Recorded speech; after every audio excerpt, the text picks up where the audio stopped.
নম্বরে বিশ্বনবী বললেন ওয়াশাদ্দুহুম ফি আমরিল্লাহি উমর, আর আল্লাহর দ্বীনের ব্যাপারে সবচেয়ে কঠোর সাহাবী হলো উমর। সবচেয়ে কঠোর কে? এজন্য বিশ্বনবী বলতেন আমার পরে নবী নাই, আমার পরে কোনো রাসূল নাই, তবে কেউ যদি নবী হতো আমার ওমর নবী হতো।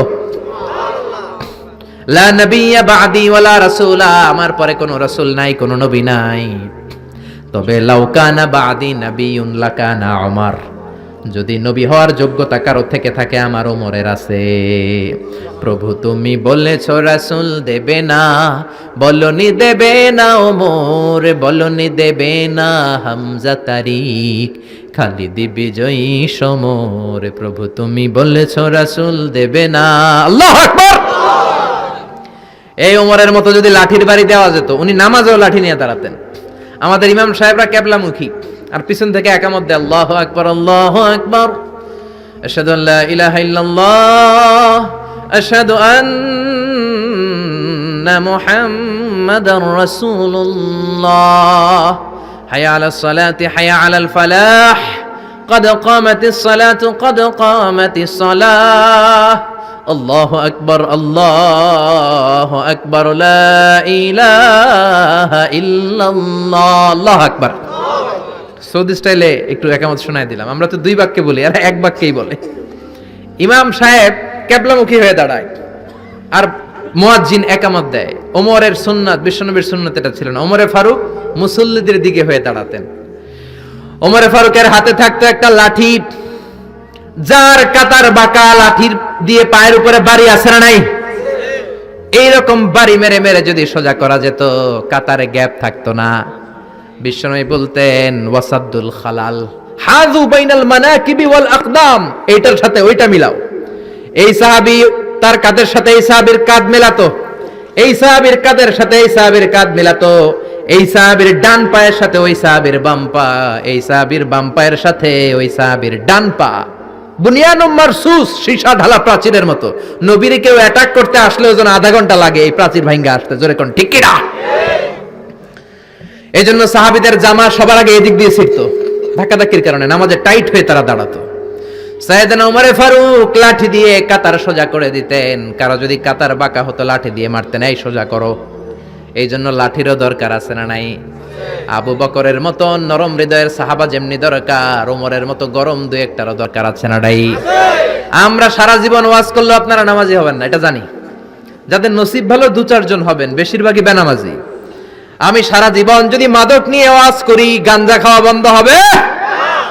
কিন্তু প্রধানমন্ত্রী যদি বলে কালকে থেকে কেউ যদি ইয়াবা টানে, জাগার মধ্যে ওর পিঠের মধ্যে 100 বেত, 10,000 টাকা জরিমানা, 10 বছরের জেল। ইয়াবা বাবা পাওয়া যাবে? আর গাঞ্জা বাবা থাকবে?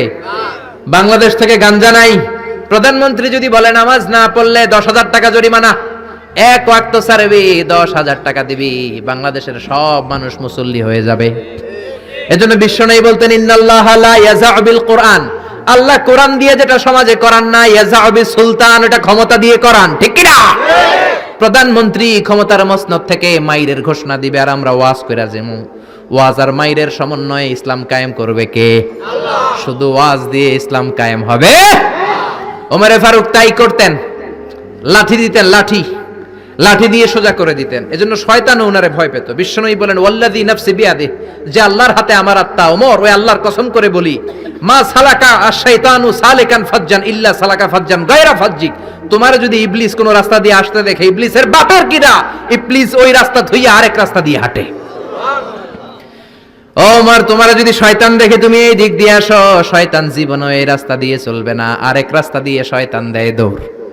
ও মিয়া, যেই লোকরে শয়তান ডরায় ওই লোকের ঈমানটা কেমন ছিল জোরে বলেন আল্লাহু আকবার। মুনাফিকের বাচ্চারা ভয় পেত ওমরে ফারুককে, জমের ভয়। এমনকি বিশ্বনবীর বিবিরাও ভয় পেত। বিশ্বনবীর বিবিরা মাঝে মাঝে নবীরে ধরতো, ও নবী আমার এইটা লাগবে ওইটা লাগবে। বিশ্বনবী বললেন লাগবে লাগবে, বললে তালাক দিয়ে দিব, যাও তালাক দিয়ে দেব। ধনী সাহাবীর কাছে যে বিয়ে বসো, আমি নবীর কাছে থাকলে এভাবেই থাকতে হবে। কিন্তু বিবিরাও ছাড়ার পাত্র না। সব বিবিরা একবার বিশ্বনবীরে ধরলেন, ধরে বলে ও নবী, আয়েশার বাড়িতে যেদিন থাকেন ওই দিন সাহাবীরা বেশি বেশি হাদিয়া পাঠায় কেন? আমাদের ঘরে যেই দিন থাকেন হাদিয়া পাঠায় না কেন? আচ্ছা, ইমাম সাহেবের বাড়িতে কে হাদিয়া পাঠাবে, কি গিফট দিবে তারে, এটা কি উনার বিষয়? যিনি দিবে এটা ওনার বিষয়, ঠিক কি না? বিবিরা বললেন আমাদের ঘরেও যেন হাদিয়া পাঠায়, আপনি মসজিদে এলান দিয়ে দিয়েন।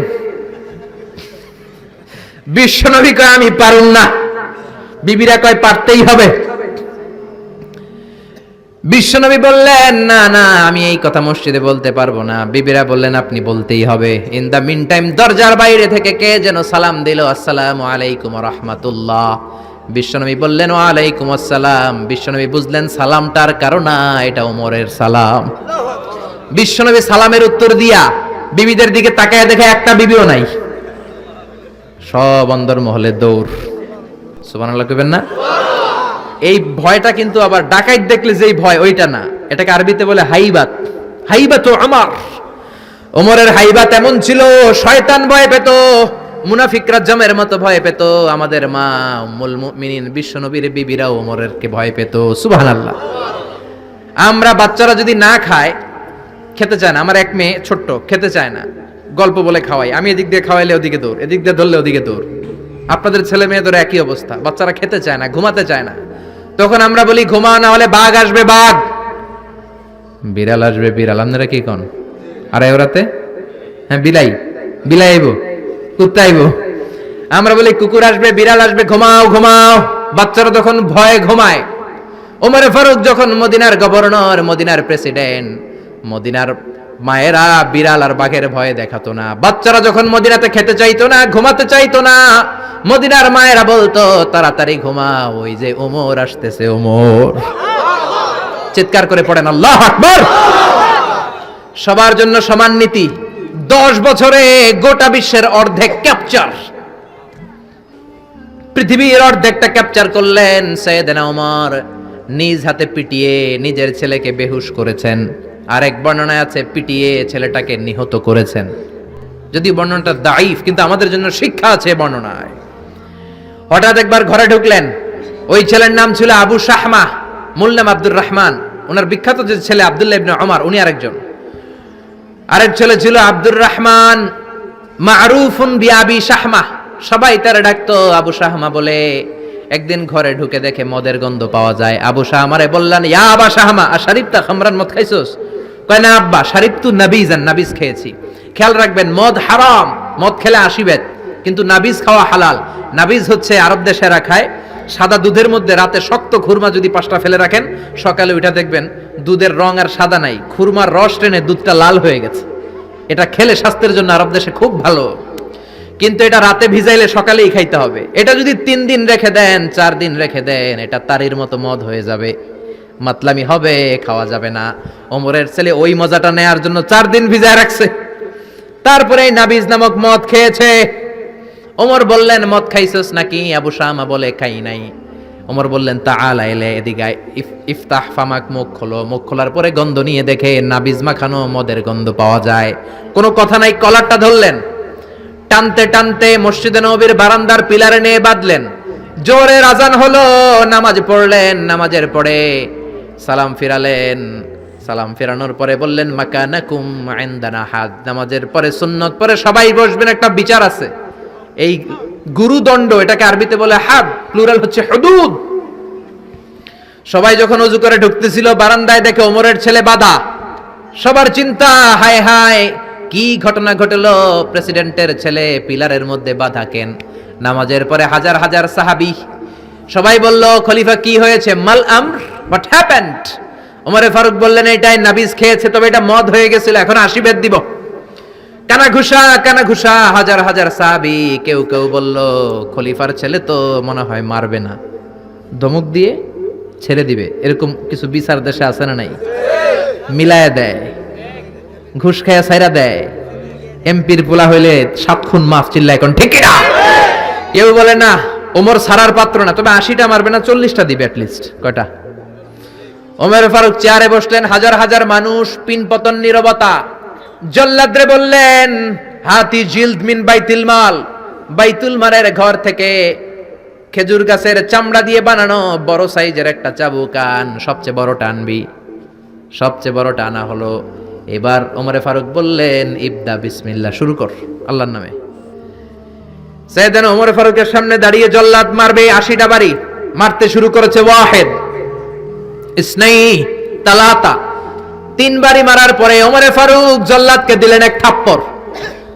3 হাত দূরে যে পড়লো জল্লাদ, জল্লাদের হাত থেকে চাবুক তুলে ধমক দিলেন, তুই কি চাবুক মারোস নাকি চাকরি বাঁচাস?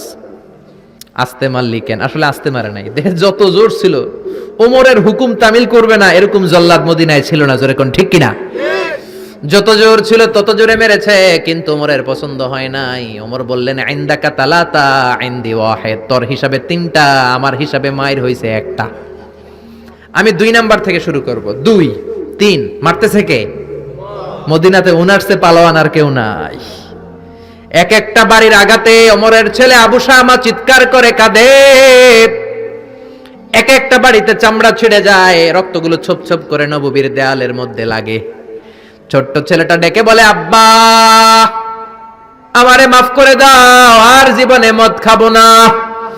সাইয়েদনা ওমরের পাষাণ হৃদয় নরম হয় না, কারণ আসাদ্দুহুম ফি আমরিল্লাহি ওমর, আল্লাহর দিনের ব্যাপারে সবচেয়ে কড়া, কোনো ছাড় নাই। এক একটা চাবুক মারে, লোকজন কেঁপে কেঁপে ওঠে। 10টা 15টা মারার পরে ছেলে বেহুশ, পানি দেওয়ার পরে আবার হুশ, আবার মারা শুরু করা হলো। 30টা মারার পরে আবার বেহুশ। এইবার আবু শাহামার মা ওমরের বউ এসে ওমরের পা ধরে ডেকে বলে, ওমর তোমার পায়ে ধরে ক্ষমা চাই, আমার কলিজার টুকরা বাজানটারে তুমি মেরে দিও না। 80টা বেত মারতে হবে, মেরেছো 30টা, আরো মারবা 50টা। যা ওমর, প্রতিটা বেতের বাড়ির বিনিময়ে আমি আবু শাহামার মা একটা করে ওট আল্লাহর রাস্তায় সদকা করে দেব। ওমর বলে, না আবু শাহামার মা, এটা আল্লাহর আইন, গোটা দুনিয়াটা দিলেও একটা চাবুকের বাড়ি থেকে ওরা কেউ বাঁচাতে পারবে না। মারতে লাগলেন, আবার পানি দিয়ে আবার হুশ। ওমরের বাড়ি যে খেয়েছে সে বুঝেছে। 50টা বাড়ি মারার পরে আবু শাহামা দুনিয়া থেকে শেষ। রাগে ওমর গড়গড় করছেন, বললেন, এই বেয়াদবটারে গোসল করা, জানাজা দে, কবর দে। কবর দেওয়ার পরে কবরের উপরে মারা শুরু করছে। 51 52 53 80টা চাবুক মারার পরে আল্লাহরে ডেকে বলে, আল্লাহ আমার ছেলে হওয়ার কারণে কোনো পার্সিয়ালিটি করি নাই, বিচারে 2 নাম্বারই করি নাই। 80টা গুনে গুনে বেত মেরেছি, দেহে যত শক্তি ছিল ততগুলো মেরেছি। কিয়ামতের ময়দানে জালিম ওমর বলে, তুমি কিন্তু আমার ডাকতে পারবা না আল্লাহ, জালিমদের কাতারে আমারে উঠাতে পারবা না, আমারে জালিম বলতে পারবা না। ওইরকম ওমরের দরকার আছে না নাই? ওই ওমরের লাঠির বাড়ি যদি থাকতো, দেশটারে মদিনা বানায় দিত কে? চোরদের হাত যদি কাটা যেত, দেশটারে সুন্দর করত কে? একটা জিনাখোরের ফাঁসি যদি বাইতুল মুকাররমের স্কয়ারের মধ্যে দিয়ে দেয়া হতো, এরপরে আর জিনা হতো? একটার ফাঁসি হয়ে গেলে আর তনুর মতো কোন নারীকে ধর্ষিতা হওয়া লাগতো না, খাদিজার মতো কোন মেয়েকে কেউ কোবানোর সাহস পেত না। জোরে বলেন ঠিক কিনা? একটা চোরের হাত জুমার নামাজের পরে বাইতুল মুকাররমের স্কয়ারের সামনে যদি কেটে দেয়া হয়, আর কোন চোর পাওয়া যাবে নাকি? জোরে বলেন। তবে আমচোর, জামচোর, কলাচোর ওই চোর না, যেই চোরগুলো বড় বড় জিনিস চুরি করে, ব্যাংক চুরি করে, দেশের টাকা চুরি করে, এক কলমের খোঁচায় 1000 কোটি টাকা চুরি করে, ওই চোরদের হাত কাটতে হবে। শেয়ার বাজার খায়া ফেলায়, হলমার্ক খায়া ফেলায়, দেশের টাকা খায়া ফেলায়, সুইজারল্যান্ডে সব টাকা পাঠায়, এরকম বড় বড় চোর আছে না নাই? ইসলামী বিচার যদি শুরু হয়, আগে বড় চোরদের বিচার দিয়ে শুরু হবে। চিল্লায় বলেন ঠিক কিনা? এজন্য বিশ্বনবী বলতেন, আসাদ্দুহুম ফি আমরিল্লাহি ওমর, আল্লাহর বিধান বাস্তবায়নে সবচেয়ে কঠোর ছিল ওমর। এক নারী এসে বলল, ওমরে ফারুক, আমার স্বামী আমারে তালাক দিয়েছে 100টা। কয়টা? শুনতেছেন? একটু জিমাই গেলেন মনে হয়। আমার স্বামী আমাকে 100 তালাক দিয়েছে। কয় তালাক? আসলে দিতে হবে কয় তালাক? তাও একটা একটা করে, ঠিক কিনা?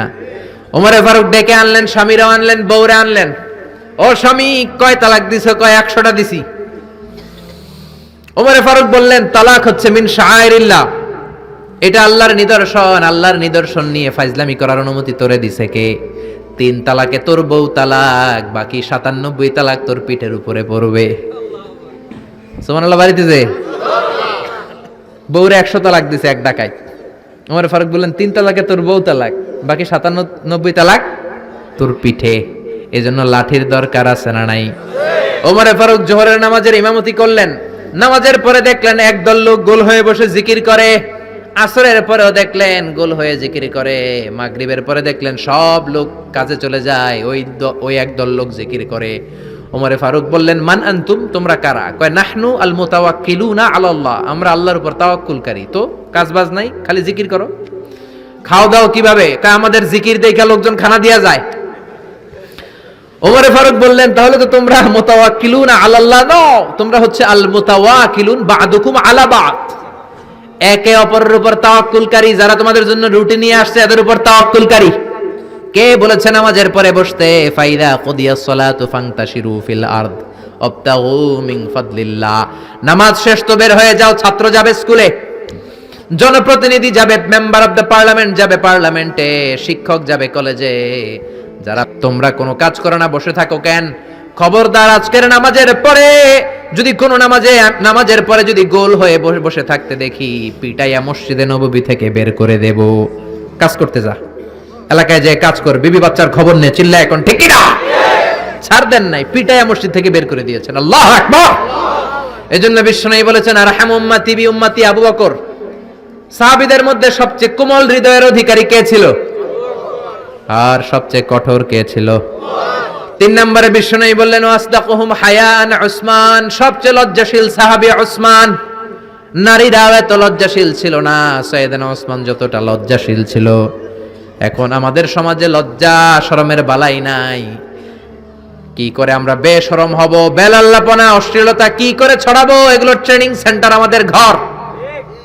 জি বাংলায় আমাদেরকে ট্রেনিং দেয়া হয়, শাড়িটা কেমনে পরলে শরীর বেশি দেখা যায়, পেট খালি, পিঠ খালি, কপালের উপর এক নক্তা আছে না নাই?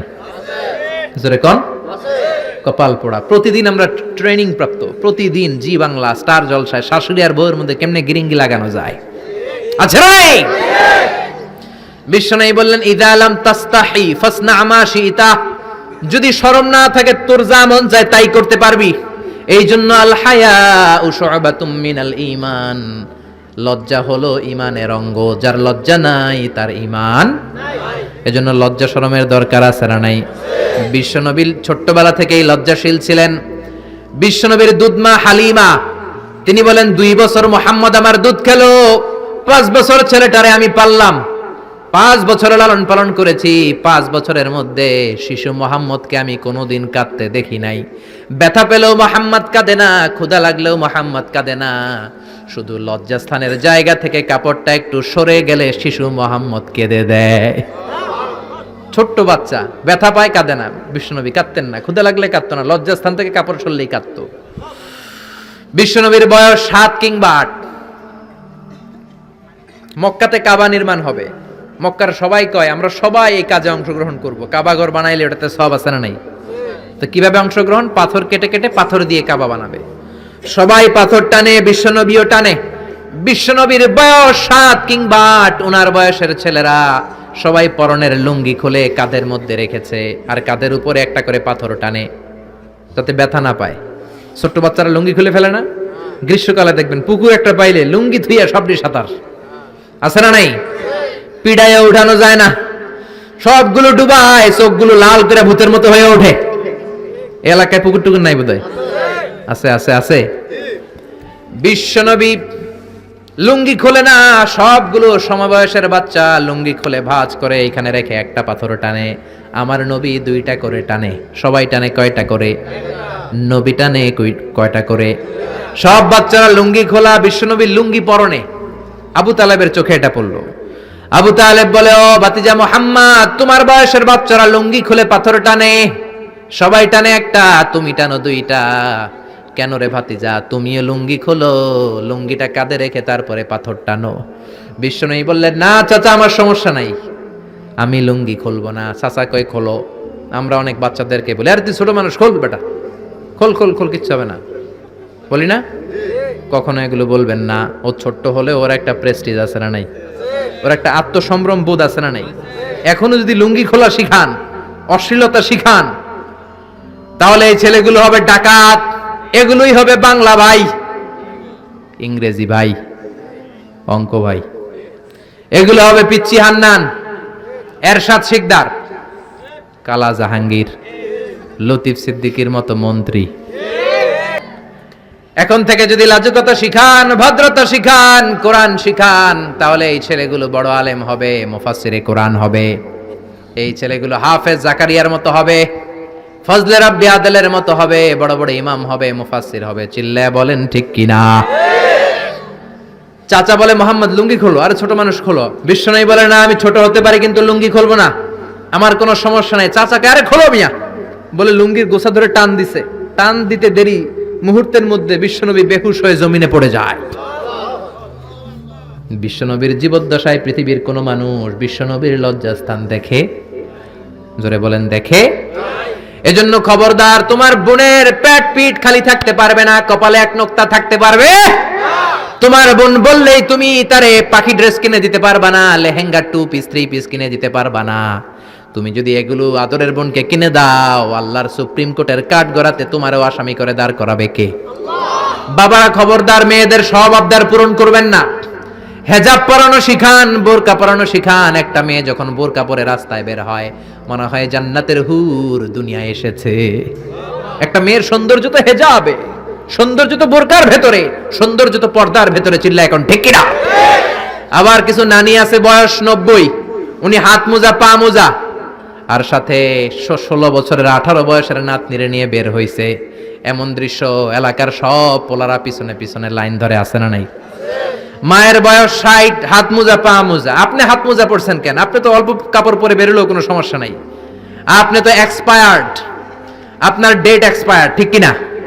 আপনার দিকে তাকাবে না সুন্দরী সুরুষী অষ্টাদশী মায়াবিনী কাজল কালো চোখ মেঘ কালো কেশ, আপনার ওই নাতনির দিকে লুলুপ দৃষ্টি দিয়ে বখাটেগুলো তাকাবে, ঠিক কিনা? এজন্য খবরদার, মেয়েদেরকে পর্দা শিখান, মেয়েদেরকে ভদ্রতা শিখান, মেয়েদেরকে ইসলাম শিখান। ফ্যামিলিটারে জান্নাত বানায় দিতে পারে কে? এজন্য বিশ্বনবী বললেন ওয়াসদাকুহুম হায়াআন উসমান, সবচাইতে লজ্জাশীল সাহাবী ছিল কে? মনে থাকবে নি? ওসমান নামটা সুন্দর না? ছেলে পেলে হইলে এগুলো রাখেন, রাখবেন তো? কি রাখবেন? কি কিয়ামতের দিন আল্লাহ ইউদাউনা ইয়াউমাল কিয়ামাতি বিআসমাইকুম ওয়া বিআসমাই আবাইকুম, কিয়ামতের দিন আল্লাহ তোমাদের নাম ধরে, তোমাদের বাবাদের নাম ধরে ডাকবে। ফাহসিনু আসমাআকুম, তোমাদের নামগুলো সুন্দর করে রেখো। সুবহানাল্লাহ। রাখবেন? ওসমান নামটা রাখবেন তো? ছেলে হইলে রাখবেন, রাখবেন। এরপরে বিশ্বনবী বলেছেন ওয়াকদাহুম আলী, সবচেয়ে ভালো বিচারের রায় দিতে পারতো আমার মেয়ের জামাই আলী। বিচারের রায় হবে একটা কিতাব দিয়ে, কিতাবটার নাম কি? আপনাদের উচ্চ আদালত আর নিম্ন আদালতে তো এই কিতাব দিয়ে রায় হয় না? হাইকোর্ট সুপ্রিম কোর্টে এটা দিয়ে রায় হয় নাকি? এই কোরআনটা দিয়ে যদি সব বিচারের রায় হতো, কেউ মাজলুম হতো না। কোরআন দিয়ে রায় হলে ওই রায়ে কোনো স্কাইপি কেলেঙ্কারি থাকে?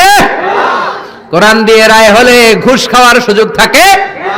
কোরআন দিয়ে রায় হলে এক দলের কথা শুনে আরেক দলের উপর কোনো জুলুম করার সুযোগ থাকে?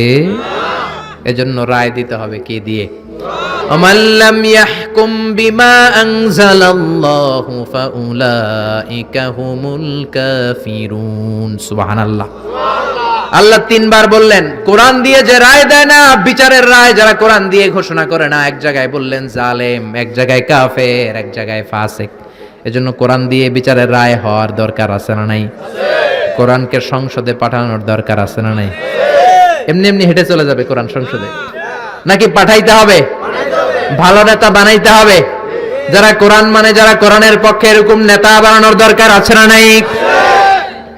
এজন্য বিশ্বনবী বলেছেন মান ক্বালা বিহি সাদাকা, কোরআন দিয়ে যে কথা বলে তার কথা সত্য কথা নাকি মিথ্যা? ওয়া মান আমিলা বিহি উজরা, কোরআন দিয়ে আমল করলে আমলনামায় সওয়াব আছে না নাই? বেশি না কম?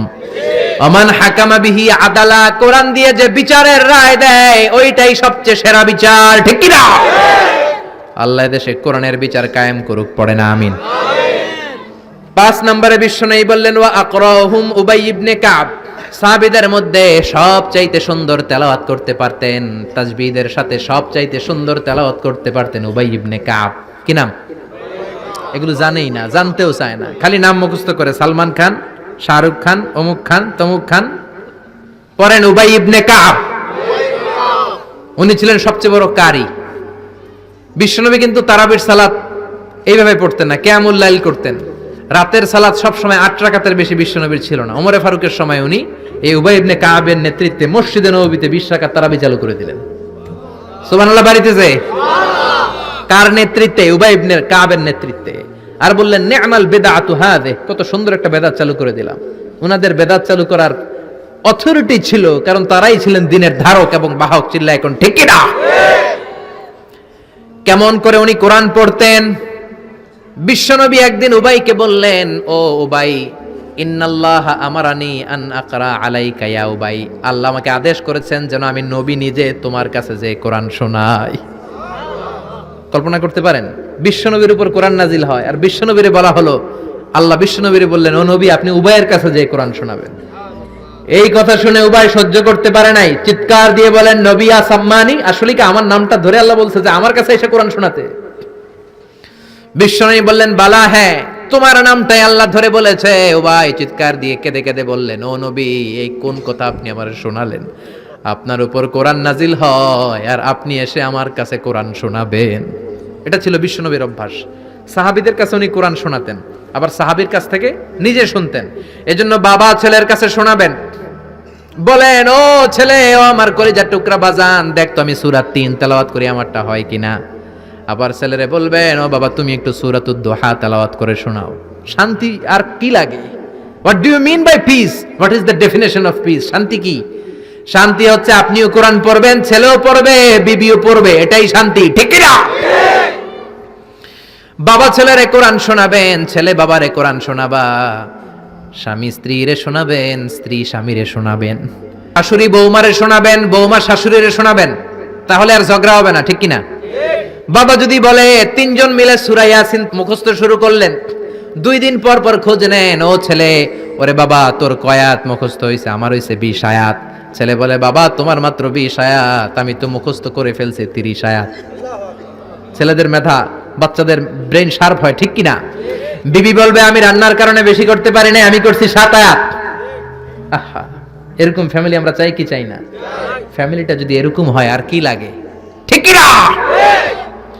এজন্য আকরাহুম লি উবাই, সাহাবীদের মধ্যে সবচাইতে চমৎকার কণ্ঠে কোরআন তেলাওয়াত করত উবাই ইবনে কাব। এইজন্য বেশি বেশি কোরআন তেলাওয়াতের দরকার আছে না নাই? একটা অক্ষর তেলাওয়াত করলে 10টা নেকি দিবে কে?